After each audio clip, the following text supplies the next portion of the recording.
तर पंतप्रधान नरेंद्र मोदी यांनी देशवासियांशी संवाद साधलेला आहे आणि याच महत्त्वाच्या विषयावरती अधिक चर्चा करण्यासाठी यावेळेला राज्याचे माजी मुख्यमंत्री आणि केंद्रात असताना पीएमओ कार्यालयाचा कार्यभार सांभाळणारे काँग्रेसचे ज्येष्ठ नेते पृथ्वीराज चव्हाण यावेळेला आपल्यासोबत जोडले गेले आहेत।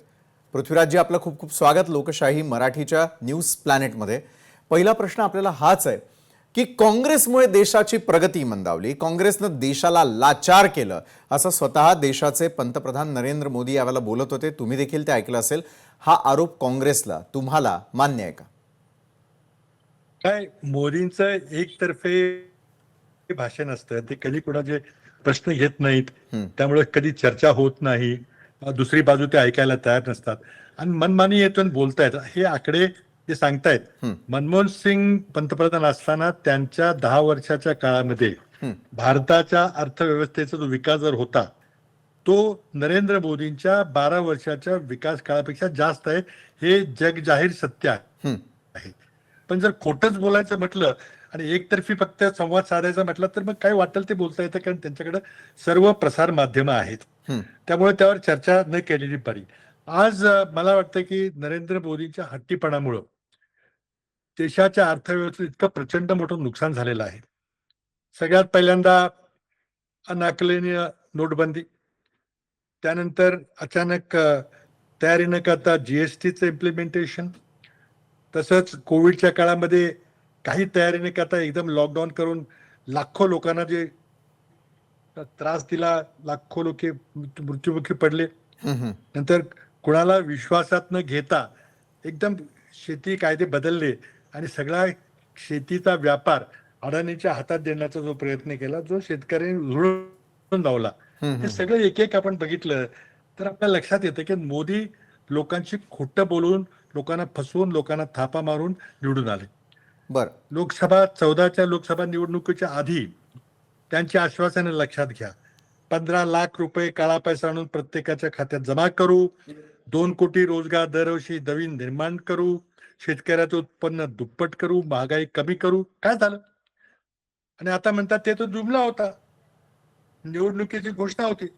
त्यामुळे लोक काही फसणार आहेत म्हणून आज देशामध्ये प्रचंड तीव्र असंतोष आहे। महाराष्ट्रात बघायचं झालं तर इतकं भ्रष्ट सरकार भारताच्या प्रजासत्ताकाने कधी पाहिलं नव्हतं आणि त्यामुळे आज नीटच्या परीक्षाच्या लीक सारखे प्रकरणही महाराष्ट्रात होत आहेत। मोदींनी काय केलं तर महाराष्ट्रातले सगळे उद्योग गुजरातमध्ये पळवले। महाराष्ट्रामध्ये आज एकही सेमीकंडक्टर उद्योग आलेला नाही।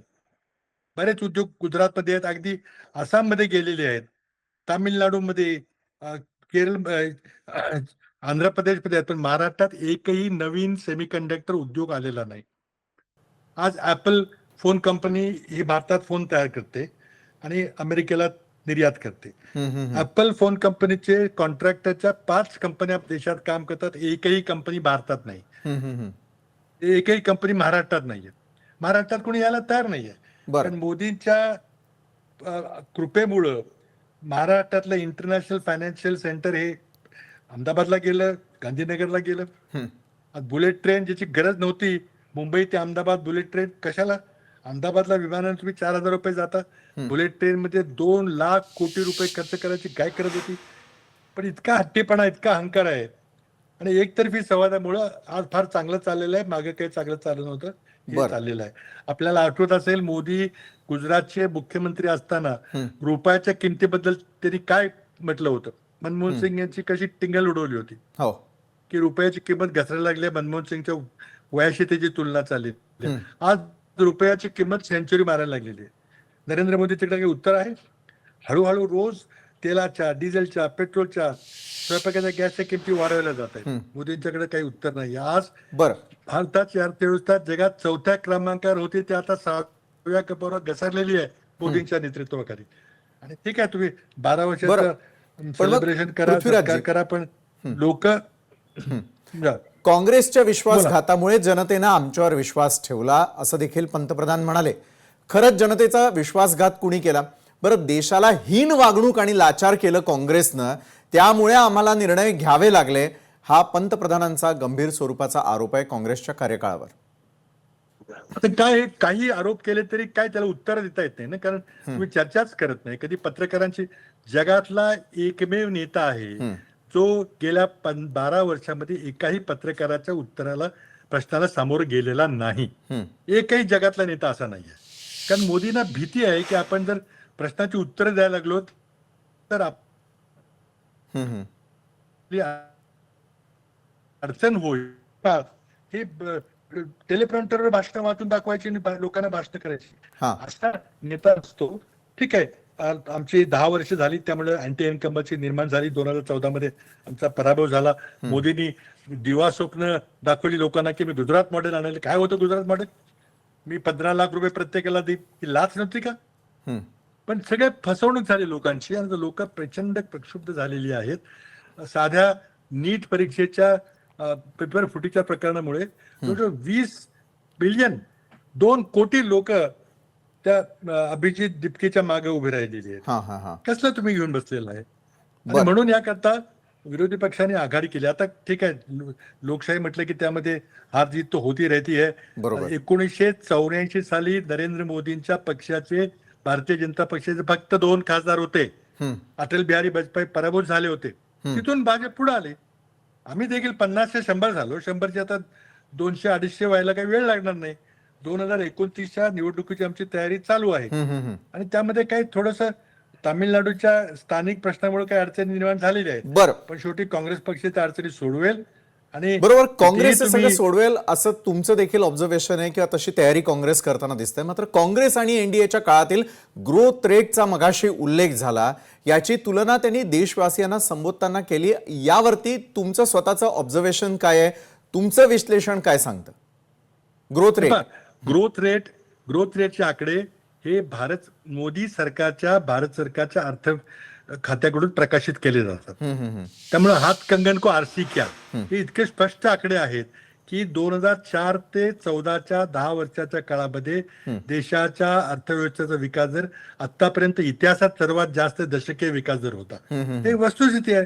तुम्हाला ते स्वीकारायचे नसेल किंवा प्रश्नांची उत्तर द्यायची नसेल तर आम्ही एकतर्फी किती संवाद करणार? बरोबर आहे. तर हे तुम्ही तपासलं पाहिजे, तुम्ही विचारलं पाहिजे पत्रकारांनी. निश्चित खोटे आकडे देताय, हे खरं नाहीये. बरं, आता नॉर्थ ईस्टमध्ये शांतता प्रस्थापित केल्याचा मोठा दावा ते करतात. दुसरीकडे ऑपरेशन सिंदूरनं दहशतवादाला रोखलं, हे उत्तर तुम्हाला मान्य आहे का? हे पहा, आम्ही पहिल्या दिवसापासून मागणी करतोय की पहलगामची घटना कशामुळे झाली. पहलगामच्या घटनेची चौकशी झाली पाहिजे. आज अमित शहाना दाखवायचं होतं की मी काश्मीरचे मध्ये 370 आणि काश्मीरचं त्रिभाजन केल्यामुळे आज सगळी शांतता पसरलेली आहे. सिक्युरिटी फोर्सेसनी इशारा दिला होता की इथं सिक्युरिटी कमी करू नका, तरी सिक्युरिटी कमी केली गेली आणि त्यामध्ये निर्भयात लोकांचे मृत्यू गेले. त्याची चौकशी तुम्ही का करत नाही? आज जे आपलं 72 तासाचं युद्ध झालं, त्याला ऑपरेशन सिंदूर म्हटलं जातं. 7 तारखेला काय झालं? आज भारताची किती विमानं पाकिस्तानी पाडल्याचा क्लेम केलेला आहे, तुम्ही उत्तर देत नाही. तुम्ही खुलेआम सांगत का नाही की आमचं एकही विमान पडलं नाही? छाती ठोकपणे का सांगत? तुम्हाला कशाची भीती आहे? त्यामुळं माझी मागणी अशी आहे की नुसतं पहलगामची चौकशी झाली पाहिजे असं नाही, तर ऑपरेशन सिंदूरची चौकशी झाली पाहिजे. चीनकडं लांब पल्ल्याची क्षेपणास्त्र होती, हे आपल्या गुप्तहेर संघटनांना कळलं नाही का? पाकिस्तानी आपल्या हद्दीतून क्षेपणास्त्राचा मारा करून आपल्या विमानाचा धोका पोहोचवला का? हे खरं आहे का खोटं आहे? सगळ्या जगामध्ये ह्या बातम्या पसरल्यात, पण आपण काही बोलायला तयार नाही. तुम्ही सांगा नाही खोटं आहे म्हणून. आज जेव्हा लढाई जिंकली जाते तेव्हा आपल्या सेनापतीला त्याचा सन्मान केला जातो. 1971 साली जेव्हा बांगलादेश युद्ध आपण जिंकलं तेव्हा जनरल माणिक शॉना इंदिरा गांधींनी फील्ड मार्शलची पदवीने उपाधित केलं. आज ऑपरेशन सिंधू नंतर पाकिस्तानच्या जनरल मुनीरला पाकिस्तानी फील्ड मार्शलची पदवी दिलेली आहे. पाकिस्तानमध्ये ऑपरेशन सिंधू बद्दल जल्लोष चाललेला आहे. भारत काही बोलायला तयार नाही. तुम्ही सीज फायर का केली? तर भारताचा विजय होत होता, तर मग तुम्ही ट्रम्प साहेबांच्या दबावाखाली सीज फायर का केली? युद्धबंदी का केली? उत्तर जनतेला पाहिजे, तुम्ही देऊ शकत नाही. मला वाटतं याची सगळ्या प्रश्नाची उत्तरं आली पाहिजेत. बरोबर आहे, या प्रश्नांची उत्तरं निश्चित विचारायला हवीच आहे, कारण आपल्याला दुसरीकडे देखील जायचं. त्यामुळे मी जाता जाता एक महत्वाचा प्रश्न विचारतो की महिला आरक्षण, 3 तलाक, भारतीय न्यायव्यवस्था राष्ट्रहिताचं काम केल्याचा दावा एनडीए सरकारतर्फे आता पंतप्रधानांनी केला. बरं, देशहिताच्या या कामाचा सिलसिला अधिक वेगवान करायचा आहे असा देखील विश्वास ते व्यक्त करतात. गेल्या 12 वर्षात देशानं जे कमावलं ते जगानं पाहिलंय, ही दूरदृष्टी ठेवायला हवी. या दाव्यांबद्दल तुमचं काय म्हणणं आहे? हे पहा, भारताची अर्थव्यवस्था जगात 4थ्या क्रमांकाची होती. आपण 3ऱ्या क्रमांकावर चाललो होतो. मोदींचा बडा ढिंडोरा त्या पिटला होता. आज आपण 6व्या क्रमांकावर गेलोय. ही प्रगती आहे की अधोगती आहे? आणि तुम्ही जे महिला आरक्षण म्हणताय हे खोटं बोगस, कृपा करून ते महिला आरक्षणाचं नाव घेऊ नका. जी घटना दुरुस्ती केली ती उत्तरेच्या राज्यांच्या खासदाराची संख्या वाढवण्याचा तो कुटील डाव होता आणि कायमस्वरूपी दक्षिणेच्या राज्याची खासदाराची संख्या कमी करायचा प्रयत्न होता. काँग्रेस पक्ष महिला आरक्षणाच्या बाजूचा आहे. राजीव गांधींनी, नरसिंहरावांनी महिला आरक्षण पहिल्यांदा दिलं. आम्ही विरोधात आहोत महिला आरक्षणाच्या. म्हणजे किती खोटं बोलायचं, त्याला काही लिमिट आहे का? आमची मागणी अशी आहे की लोकसभेमध्ये जागांची वाढ करताना की तुलनात्मक संख्या उत्तर भारतीयांची आहे आणि दक्षिण भारतीयांची आहे, त्यामध्ये बदल झाला नाही पाहिजे. ते घटना दुरुस्ती विधेयक महिला आरक्षणाच्या नावाखाली फसवून आणलं जातंय. त्यामध्ये यूपी, बिहार आणि उत्तर हिंदी भाषिक राज्याची लोकसभेच्या सदस्यांची संख्या खूप वाढणार आहे आणि दक्षिणेच्या राज्यांची लोकसभा खासदारांची संख्या टक्केवारीमध्ये खूप कमी होणार आहे. हे खरं आहे का नाही? मग तुम्ही महिला आरक्षणाचं नाव घेऊन फसवताय लोकांना. कदापि सहन होणार नाही. बरोबर आहे. नक्कीच धन्यवाद पृथ्वीराजजी, तुम्ही आमच्या सोबत जोडला गेलात. खरं तर आज अनेक दावे प्रतिदावे होताना दिसून आले आणि त्या अनुषंगाने या चर्चा देखील रंगताना दिसल्या. मात्र वेळात वेळ काढून तुम्ही परखडपणे काँग्रेसची भूमिका, तुमचं स्वतःचं विश्लेषण या ठिकाणी लोकशाहीबरोबर मांडलं, त्यासाठी धन्यवाद. राजकीय संकटामध्ये सापडलेली तृणमूल काँग्रेसमध्ये विलीन होण्याचा विचार करत असल्याच्या बातम्या सध्या देशाच्या राजकारणात चर्चेला जात आहेत. बंडखोरीच्या काळात ममता बॅनर्जींसोबत असलेल्या 8 खासदारांपैकी डेरेक ओब्रायन आणि पुतणे अभिषेक बॅनर्जी यांनी बुधवारी सकाळी राहुल गांधींची भेट घेतल्यानंतर दोन्ही पक्षांच्या संभाव्य विलिनीकरणाच्या बातम्या अधिकच बळकट झाल्या. पक्षातील फूट टाळण्यासाठी विलिनीकरण होण्याची शक्यता वर्तवली जात असली तरी तृणमूल काँग्रेसनं मात्र हे दावे फेटाळून लावलेले असून चर्चा इंडिया आघाडीच्या समन्वयावरती केंद्रित असल्याचं म्हटलंय.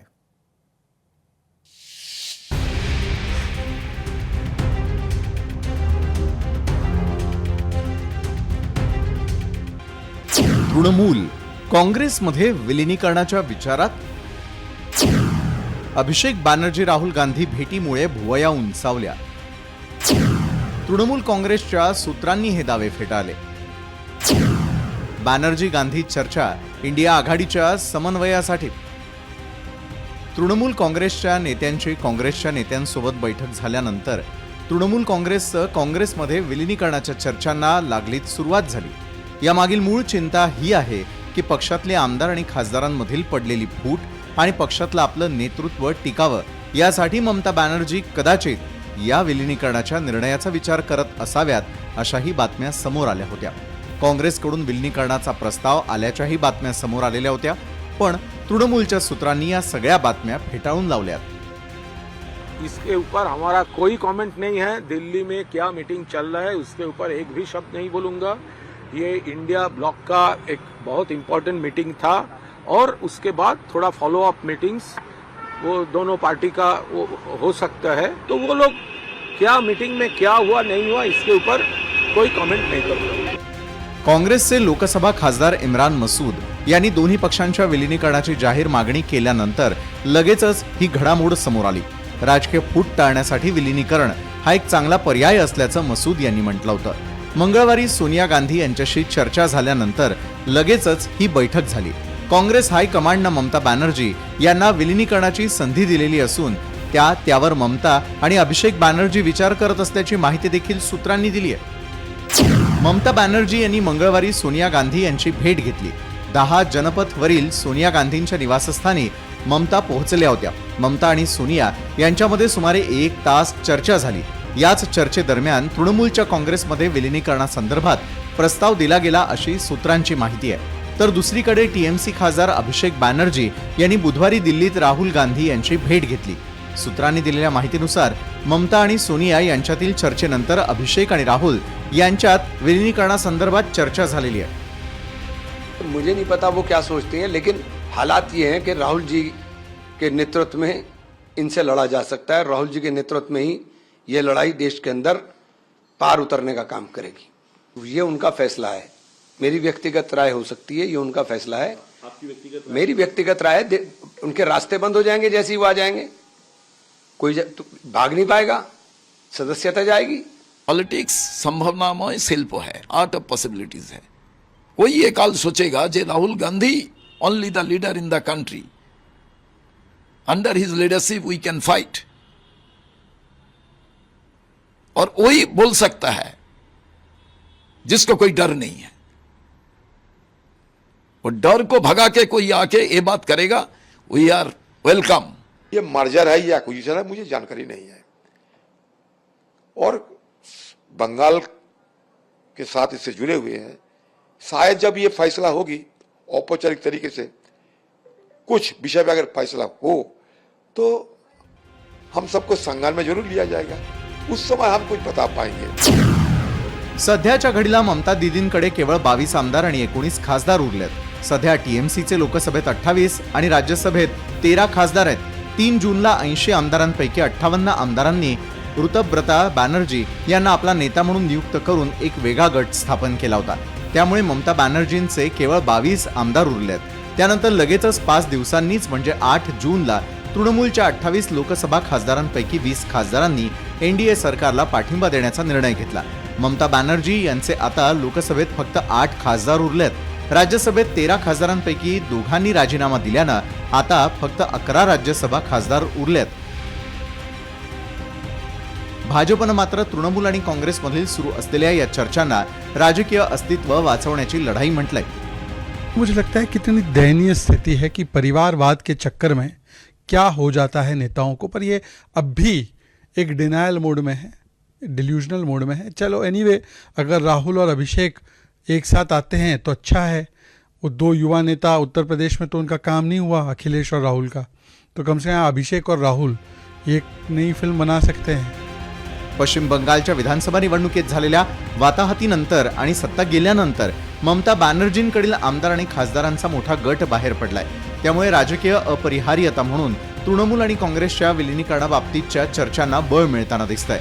त्यातच सूत्रांच्या मते जो प्रस्ताव काँग्रेसनं दिलाय त्यानुसार तृणमूलचं जर काँग्रेसमध्ये विलिनीकरण झालंच तर ममतांना राष्ट्रीय उपाध्यक्षपद आणि अभिषेक बॅनर्जींना राष्ट्रीय महासचिव बनवलं जाऊ शकतं। या 2 पक्षांचे नेते विलिनीकरणाच्या बाबतीत खरंच गंभीर आहेत का, की या केवळ राजकीय अफवाच आहेत, हे येत्या काही दिवसात कळेलच। ब्युरो रिपोर्ट, लोकशाही मराठी।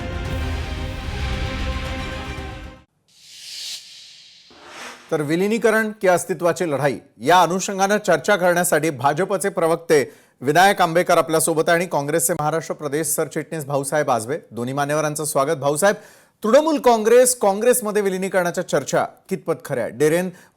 डेरेक ओब्रायन आणि अभिषेक बॅनर्जी यांनी राहुल गांधींची भेट घेतल्यावरती या चर्चांना अधिकच बळ मिळताना दिसतंय।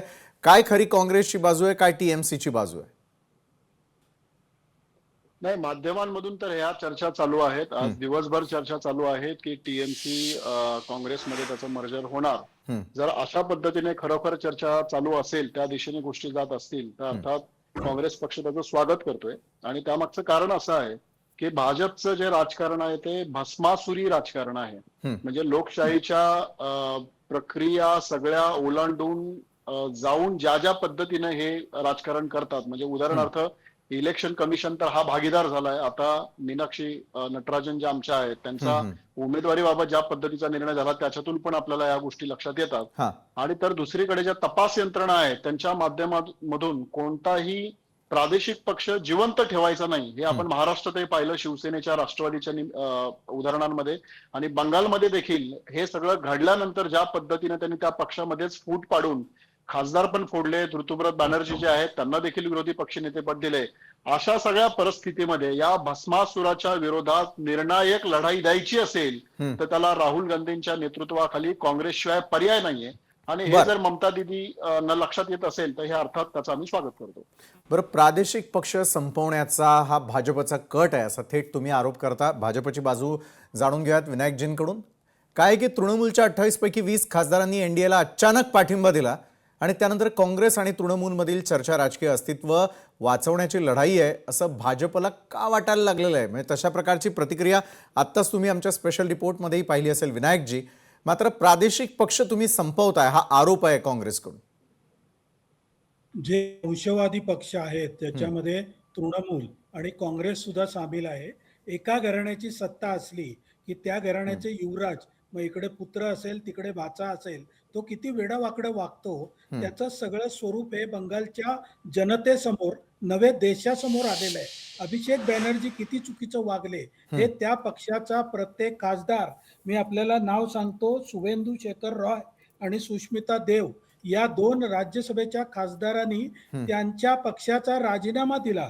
शुभेंदू शेखर रॉय यांनी असं सांगितलं की केजी कार रुग्णालय केसमध्ये त्यांनी त्या रुग्णालयातल्या दलित पीडित लोकांची बाजू घेतली, त्या महिलेची बाजू घेतली, म्हणून त्यांना पक्षाने नको नको जीवन करून सोडलं आणि त्यांच्या मुलीच्या MBBS वरती प्रश्न उभा केला.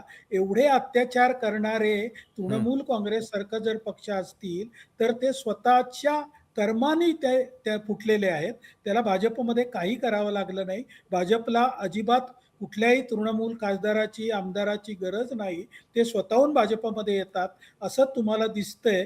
तर यांना तरी सुद्धा भस्मासूर वाटत असेल तर तुम्ही भस्मासूर म्हणून 60 वर्ष जी देशाचं वाटोळं लावलंय तेही जनतेसमोर आहे. त्यामुळे भस्मासूर कोण आणि रचनासूर कोण हे जनतेला नक्की माहिती आहे.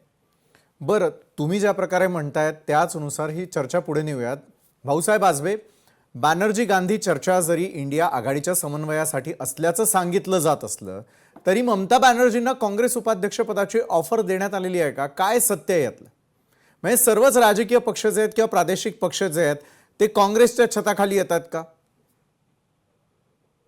नाही, मुळात ही चर्चा चालू असेल तर लवकरच आपल्याला नेमका कशा पद्धतीने कोणाला काय पद दिली जात आहेत, काय जबाबदाऱ्या दिल्या जात आहेत, कशा पद्धतीने मर्जर होत आहे ते येत्या काळामध्ये स्पष्ट होईलच. पण मुद्दा पुन्हा तोच आहे की पूर्ण भारतामध्ये ज्या पद्धतीनं एक भस्मासुरी राजकारण भाजपनं सुरू केलेलं आहे आणि दुसरीकडे ज्या पद्धतीने अर्थव्यवस्थेचे हाल झालेले आहेत, नीट परीक्षेच्या निमित्तानं आपण पाहिलं की झेन झीचा तो जो आक्रोश आणि रोष आहे, तो ज्या पद्धतीने कॉक्रोच पार्टी या मुवमेंटला ऑनलाईन प्रतिसाद मिळाला त्यातूनही आपल्याला लक्षात आलंय. आणि या सगळ्या गोष्टीमध्ये पंतप्रधान हे कॉम्प्रोमाइज कसे आहेत हे सातत्याने पुराव्यानिशी राहुल गांधींनी दाखवून दिले. आणि त्यामुळे झेन झी असेल किंवा उर्वरित सगळा जो वर्ग असेल तो आता राहुल गांधींच्या काँग्रेसच्या बाजूने जाताना आपल्याला दिसतोय. आणि अशा स्थितीमध्ये भाजपची जी आतापर्यंतची रणनीती होती की म्हणजे तुम्ही पहा लोकसभेमध्ये देखील त्यांना मिळणाऱ्या मतांची टक्केवारी जी आहे ती साधारणतः 35 ते 37% याच्या पलीकडे जात नाही. उर्वरित सगळी जी मतं आहेत ती विरोधकांमध्ये विभागली जातात. त्यामुळे हे सगळे विरोधक म्हणजे जसं बंगालमध्ये जर टीएमसी आणि काँग्रेस पार्टी हे जर एकत्र येत असतील, त्याचं जर मर्जर होत असेल तर हे जे विभाजन आहे ते होणार नाही. आणि मग आगामी काळामध्ये हा जो भस्मासूर आहे त्याला निर्णायकरित्या पराभूत करण्याची जी क्षमता आहे ती भारतीय जनतेमध्ये आणि काँग्रेस पक्षामध्ये येईल. त्यामुळे तशा अर्थाने अशा पद्धतीने सकारात्मक विचार जर होत असेल तर अर्थात काँग्रेस पक्ष त्याचं स्वागत करतो. बरोबर. मग विनायकजी, जर विलिनीकरणाचा विषय खरा असेल तर तृणमूलसाठी ही केवळ राजकीय अपरिहार्यता आहे की मग आता त्यांच्यासमोर कुठल्याही प्रकारचा पर्याय नसल्या कारणामुळे त्यांना हा निर्णय घ्यावा लागेल? सोनियाजींनी जी भीती ममताजींना दाखवली की तुम्ही आमच्या बरोबर या नाहीतर तुमचे आपच्या लोकांचे झाले तसे हाल होतील, ही भीती दाखवायचं काय कारण होतं? मग जर त्यांना पॉझिटिव्ह सकारात्मक राजकारण करायचं होतं तर पब्लिकली असं स्टेटमेंट कशासाठी दिलं त्यांनी? तृणमूल काँग्रेस हा स्वतःच्या वाईट कामामुळे संपलेला पक्ष आहे.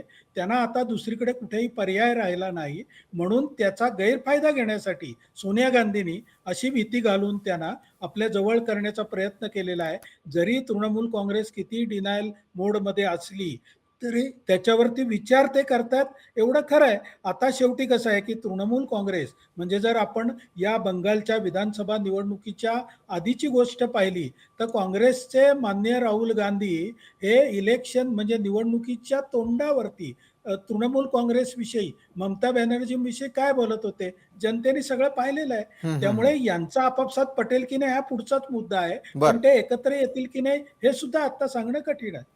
बरोबर आहे. पुढच्या काळामध्ये नेमकं काय होतं यावरती आमचं देखील लक्ष असेल. मात्र धन्यवाद विनायकजी आणि भाऊसाहेब आजबे, तुम्ही या चर्चासत्रात आमच्यासोबत जोडला गेलात आणि आपापल्या पक्षाची बाजू मांडण्याचा प्रयत्न केला की काय नेमकं देशाच्या राजकारणामध्ये सध्याच्या घडीला सुरू आहे. धन्यवाद. खरीप हंगामाच्या पार्श्वभूमीवर शेतकऱ्यांची फसवणूक रोखण्यासाठी आणि बोगस बियाणं खतांच्या काळा बाजारावर आळा घालण्यासाठी नागपूर विभागीय कृषी प्रशासनानं धडक कारवाई मोहीम सुरू केली.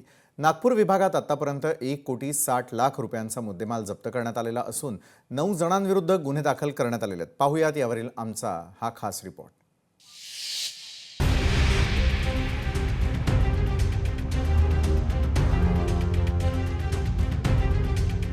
बोगस बियाणे खतांच्या काळा बाजारानं शेतकरी हवालदिल. नागपूर विभागीय कृषी प्रशासनाची धडक कारवाई. बोगस बियाणे खतांचा 1,60,00,000 रुपयांचा मुद्देमाल जप्त.